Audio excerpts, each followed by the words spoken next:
ప్రియమైన జేహోజీర్ local spiritual training members అందరికీ నా పద్ధతి పొందాలండి. ఈ జన్మకి ఏర్పాటు చేయబడిన వాక్య భాగము యాహాస్వార్త 3వ అధ్యాయము 5వ వచనం చదువుకోండి. దయచేసి వాక్యం పైన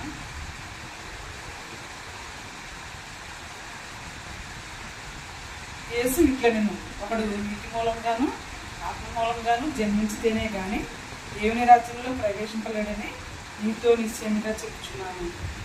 చిన్న ప్రేర్ చేసుకున్నాను. స్తోత్రం స్తోత్రం స్తోత్రం పరిశుద్ధుడు సర్వభూలోకమును సృష్టించకండి ఎంతను పరిపాలించు కొన్ని ఆడపడుచుకున్నాను వేసయ మీ ఘనమైన పాదములకు లెక్కించని వంటకములు స్తోత్రం ప్రభావ. సర్వశక్తి గల దేవుడిని మీరు ఉన్నారు. ఏమి ఇచ్చినా కూడా మీరు ప్రత్యేకించలేదు ప్రభావ. వాక్యం ఇచ్చిన ప్రతి ఒక్కరిని మీరు అదుగా జీవించి ఆశీర్వదించి వాక్యానుసారమైన జీవితాన్ని మేము జీవించే భాగ్యాన్ని ఏదో ప్రసాదిస్తారండి. మా కొరకు సిలువలో ప్రాణం పెట్టి తిరిగి లేచిన ఎస్ఐ దర్శకున్నాను. ఇట్లీ వినయంతో బ్రతిమలాడి కొడుకుంటున్నాం మా ప్రార్థనకు. మరొకసారి నా హృదయపూర్వకంగా తెలియజేస్తున్నానండి. ఇక్కడ యేసుక్రీస్తు ప్రభువారండి నికోదేముతో ఈ మాట చెప్తున్నారండి. నికోదేము చాలా ధనవంతుడండి, చాలా సంపన్నుడు. అయితే ఆయనకి రక్షణ పొందాలనే ఒక ఉద్దేశం ఆయన కలిగి ఉన్నప్పుడు ఎవ్వరు చూడని సందర్భంలో యేసుక్రీస్తు ప్రభువారి దగ్గరికి ఆయన చౌకగా మాటగా రావడం చూస్తున్నాం. వచ్చినప్పుడు యేసుక్రీస్తు ప్రభువారిని అడుగుతున్నాడు అనమాట, నేను రక్షణ పొందడానికి నేను ఏం చేయాలి నేను అన్నప్పుడు యేసుక్రీస్తు ప్రభువారు అన్నారు, ఒకడు కొత్తగా జన్మించారు కానీ వాడు పర్లోక రాజ్యంలో ప్రవేశించాడు అని చెప్పినప్పుడు నేను ముసలివాడిని అయిపోయాను కదా, నేను కొత్తగా జన్మించడం ఏంటని ఆయన అడుగుతున్నాడు. నికోదేము అడుగుతున్నాడు. అయితే నా ప్రేమించి సభ్యులు ఇక్కడ యేసుక్రీస్తు ప్రభువారు అన్నారు, ఒకడు కొత్తగా జన్మించాలి. యేసుక్రీస్తు ప్రభువుతో దేవుని యొక్క నామంలో బాప్తిసం పొందినప్పుడు ఒకటి నీటి మూలంగాను ఆత్మ మూలంగాను బాప్తిసం పొందినప్పుడు వారి కుటుంబంలో దేవుని యొక్క కుటుంబంలో సభ్యులుగా ఉంటారని ఇక్కడ యేసుక్రీస్తు ప్రభువారు మీకు నేను చెప్పమని చూస్తామండి. నా ప్రీమియం సభ్యులుగా మనం ల్యాండ్ డేస్ ఇన్ని రోజులు మనం జరుపుకుంటున్నాం. 40 days ప్రతి సంవత్సరం కూడా మనం చేస్తున్నాం. అయితే నా ప్రీమియం సభ్యులుగా ఈ యొక్క ల్యాండ్ డేస్ కాలంలో మనం ఎవరినైనా బాప్తిసం పొందుకునే అంతగా మనం వాళ్ళని దేవుని యొక్క నామాన్ని ఒప్పుకునే విధంగా దేవుని యొక్క నామంలోకి వారు బాప్తిసం తీసుకునే విధంగా యేసుక్రీస్తు ప్రభువారు తన సొంత రక్షకులను అంగీకరించే విధంగా మనం ఎప్పుడైనా ఎవరికైనా అలాంటి మంచి ఉపకారం చేసామా లేదా అని మనం గమనించాలి. అంటే చూడండి, ఇంటికి మనం భార్య భర్త బిడ్డలు వీళ్ళు ఒక కుటుంబానికి చెందినవారిగా ఉంటామండి. అయితే నా ప్రీమియం సిద్ధులరా మన ఇంటికి ప్రతిరోజు బంధువులు వస్తారు వెళ్తారు. అయితే వాళ్ళు వచ్చి వెళ్ళిపోతారండి. ఇవాళ వెళ్తాం, రేపు పొద్దున వెళ్తాం, ఇవాళ ఉండండి అంటే ఒక ఉంటారు, తర్వాత ఇంక 2 రోజులు ఉండండి అంటే ఉంటారు. కానీ తర్వాత ఎప్పుడైనా కూడా వాళ్ళు వెనక్కి వాళ్ళ ఇంటికి వాళ్ళు వెళ్ళిపోతారు. అయితే అందుకు భిన్నంగా ఇక్కడ యేసుక్రీస్తు ప్రభువారు ఏం చెప్తున్నారంటే తండ్రి యొక్క కుటుంబంలో తండ్రి కుమార పరిశుద్ధాత్మ త్రియేక నామంలోకి ఎవరైతే బాప్తిసం పొందుకుంటారో వాళ్ళు పర్మనెంట్గా దేవుడు యేసుక్రీస్తు ప్రభువారు ఏదైతే ఒక మంచి ఇల్లును పరలోక రాజ్యమైన ఒక మంచి ఇల్లును కలిగి ఉన్నారో ఆ ఇంటికి వారసులుగా ఉంటారు. ఆ ఇంటికి వారసులుగా ఉంటారన్నమాట. ఎవరండి? బాప్తిసం పొందుకున్నారు. ఎవరైతే ఆత్మ మూలంగా నీటి మూలంగా బాప్తిసం పొందుకుంటారో అలాంటి వారు తండ్రి యొక్క కుటుంబంలో సభ్యులుగా ఉంటారు. అంతేగాని ఈ బాప్తిసం పొందకుండా ప్రతిరోజు ప్రార్థనకు వస్తూ వెళుతూ క్రిస్మస్ ప్రార్థనకు వచ్చేవారు, ఈస్టర్ ప్రార్థనకు వచ్చేవారు, గుడ్ ఫ్రైడేకి ప్రార్థనకు వచ్చేవారు, మళ్ళీ వెళ్ళిపోతున్నవారు వాళ్ళు దేవుని యొక్క కుటుంబంలో సభ్యులు కాదండి. నాకు తెలుసుకుంటారా? పర్మనెంట్గా దేవుని కుటుంబంలో సభ్యులుగా చేరాలంటే కనుక ఆత్మ మూలంగా నీటి మూలంగా తప్పకుండా బాప్తిసం అనేది పొందుకోవాలి. ఆత్మ మూలంగా అంటే దేవుని యొక్క వాక్యం ద్వారా, ఏమండి నీటి మూలంగా అంటే ప్రార్థన చేసిన తర్వాత ఆ యొక్క నీళ్లు ఉంచడం కావచ్చు, చల్లటం కావచ్చు. అయితే వాళ్ళకి ఆరోగ్యరీత్యా చంటి బిడ్డలకి తర్వాత ముసలి వారికి కూడా చిలకరింపు బాప్తిసం అనేది ఇస్తారనమాట. అదే పెద్దవాళ్ళకైతే మామూలుగా యేసుక్రీస్తు ప్రభువారు ఆ యొక్క యాత్ర గదిలో బాప్తిసం పొందుకోవాలి కనుక మనం కూడా ఆ విధంగా పొందుకోవాలన్న ఉద్దేశం ఉంటే కనుక మనం కూడా ఆ విధంగా పొందుకోవచ్చు. అయితే నా ప్రియమైన సభ్యులరా వారి యొక్క పరిస్థితులను బట్టి ఇప్పుడు టౌన్స్లో చూడండి, అక్కడ కాలువలు నదులు అవేమీ ఉండవు. అందుకని చిలకరింపు బాప్తిసం వాళ్ళకి అలాగే అక్కడ వీలుగా ఉంటుందండి. అందుకని చిలకరింపు బాప్తిసం అంటే వాక్యంతో ఎప్పుడైతే ఆ యొక్క నీరు జతకట్టబడిందో అప్పుడు అది పరిశుద్ధమైన జలంగా ఉంటుందన్నమాట. తండ్రి యొక్క కుమారుని యొక్క పరిశుద్ధాత్మ యొక్క నామములకి నీకు బాప్తిసం ఇస్తున్నానని పాస్టర్ గారు ఎప్పుడైతే చెప్పారో ఆ క్షణంలోనే నేను పాటిన ప్రభావం నా పాపాలు క్షమించు, నేను బాప్తిసం పొందడానికి నేను నీ యొక్క నల్ల దగ్గరికి వచ్చి ఉన్నాను అని మనం మన పాపాలను ఒప్పుకున్నప్పుడు తప్పకుండా దేవుడు వెంటనే మనల్ని తన కుటుంబంలో సభ్యులుగా చేర్చుకుంటాడు. ఆనాటి నుంచి మన మీద ఆయన యొక్క హస్తం ఉంటుందండి. ఎప్పుడు కూడా మనం ప్రమాదంలో చిక్కుకోము, పాపంలో చిక్కుకోమండి.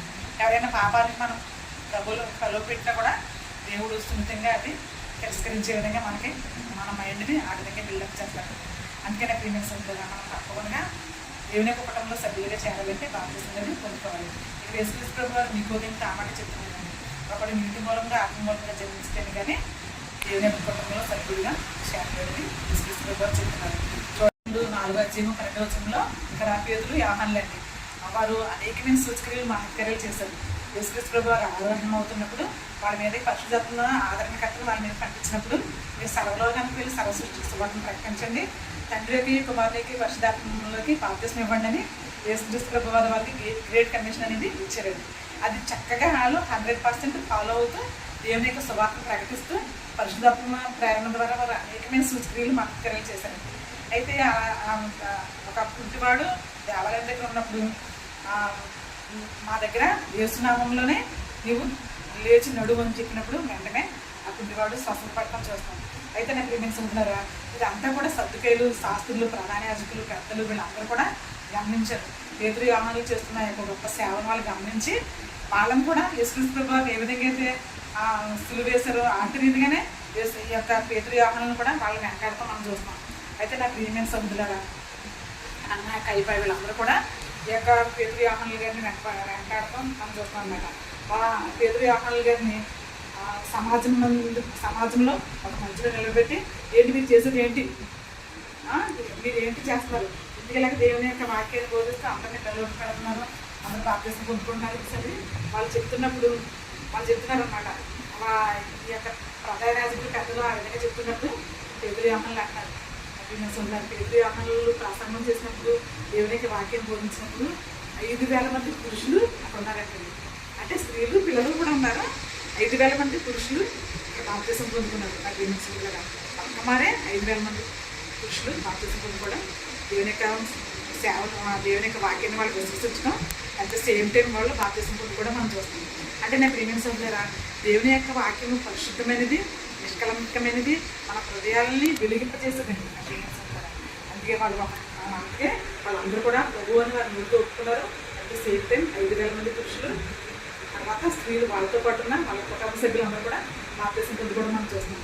అయితే ఈ యొక్క గొప్ప కార్యాన్ని ఈ యొక్క ప్రధాన యాజకులు పెద్దలు వాళ్ళు చాలా భయంకరంగా వాళ్ళు వాటికి రియలైజ్ చేసుకోలేక వీళ్ళని హింసించాలని, వీళ్ళని ఇబ్బంది పెట్టాలని పేతురు యోహానుల దగ్గరికి వచ్చి గుమిగూడి వాళ్ళ దగ్గరికి వచ్చి వాళ్ళని బంధించాలని, వాళ్ళ చేస్తాల్లో వేయించాలని వాళ్ళు చూస్తారనమాట. అప్పుడు ఈ పేతురు యోహానులు చెప్తున్నారు, ఏ నామంలోనూ రక్షణ కలగదు, కానీ పైనామం అన్నిటికంటే పైన యేసునామంలోనే రక్షణ కలుగుతుంది, యేసునామంలోనే బాప్తిస్మం పొందుకోవాలి అని ఈ యొక్క అపోస్తల కార్యములు 4వ అధ్యాయం 12వ వచనంలో ఈ పేతురు యోహానులు చెప్తున్నారు. అంటే నాకు ప్రియమైన సోదరులారా, ఇక్కడ యేసుక్రీస్తు ప్రభువు తండ్రి యొక్క చిత్తాన్ని నెరవేర్చారండి. తండ్రి యొక్క చిత్తాన్ని నెరవేర్చి భయంకరమైన శిలువ మరణాన్ని పొందుకుని ఆయన మన కొరకు ఆయన పొందుతాన్ని గుర్తుగా చేసుకుని ఆయన మన పాపాలను క్షమించి ఏమండి మనకు బదులుగా మనకు రావాల్సిన శిక్షను, మరణ శిక్షను ఆయన పొందుకున్నారండి. పొందుకుని మన పాపాలని ఆయన చెల్లించి మనల్ని నీతివంతులుగా ఆయన పవిత్రపరిచారండి. అందుకే మనం మన జీవితంలో ఈ యొక్క రక్షణ భాగ్యం మనకు కావాలంటే ప్రభువుని మనం ఆయన గోతూ ఒప్పుకోవాలి. అందుకే ఇక్కడ పేతురు గారు అంటారు, ఏ నామంలో కూడా మనం రక్షణ పొందలేదు. ఆకాశం పైన కానీ, భూమి క్రింద కానీ, భూమి అంతటా ఎక్కడ కూడా ఏ నామంలోనూ రక్షణ కలుగుతుంది. యేసుక్రీస్తు ప్రభు వారి యొక్క నామంలోనే రక్షణ కలుగుతుంది అని ఇక్కడ గట్టిగా పేతురు యోహానులు చెప్తామని చూస్తున్నాం. అందుకే ఇక్కడ యేసుక్రీస్తు ప్రభు వారు కూడా నికోదేము మాట చెప్తున్నారండి. అప్పుడు కొత్తగా జన్మిస్తేనే కానీ ప్రభు యొక్క కుటుంబంలో సభ్యుడు కాలేము. ఇక్కడ ప్రేమించే మేము హెచ్చరించేది ఏంటంటే ఈ యొక్క ల్యాండ్ సీజన్లో మనం కనీసం అట్లీస్ట్ ఒకళ్ళైనా మనం రక్షించగలుగుతున్నామా అని మనం హెచ్చరించుకోండి. ఈ వాక్యాన్ని అది మనం చాలా చెప్పి వాక్యానుసరమైన జీవితాన్ని మనము జీవించుతూ వాళ్ళు కూడా జీవించే విధంగా మన యొక్క ప్రవర్తన అంతా కూడా మనం మంచిగా చూసుకుంటూ వాళ్ళని ప్రభు యొక్క కుటుంబంలో సభ్యులుగా చేస్తారని నేను నా మాట చూస్తున్నానండి. ఈ పరిశుద్ధ వాక్యాన్ని మన వెనుకలో దేవుడు దీవించి ఆశీర్వదించింది కాక.